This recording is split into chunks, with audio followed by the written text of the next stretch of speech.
सस्ता है तो खराबी होगा जरूरी नहीं। एक शहर में एक धनी आदमी रहता था। उसकी लंबी चौड़ी खेती बाड़ी थी और वह कई तरह के व्यापार करता था।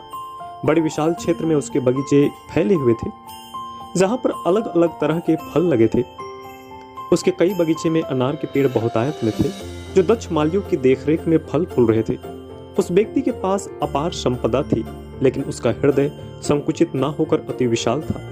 शिशिर ऋतु आती ही वह अनारों को चांदी के थालों में सजाकर अपने द्वार पर रख दिया करता था। उन थालों पर लिखा होता, आप कम से कम एक अनार तो ले ही ले, मैं आपका स्वागत करता हूँ। लोग इधर उधर देखते हुए निकल जाते, किंतु कोई भी व्यक्ति फल को हाथ तक नहीं लगाता था।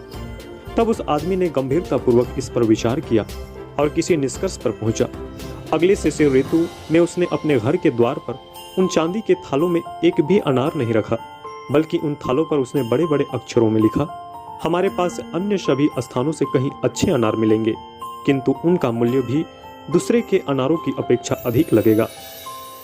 तब उसने पाया कि न केवल पास पड़ोस के बल्कि दूर दराज के नागरिक भी उन्हें खरीदने के लिए टूट पड़े हैं।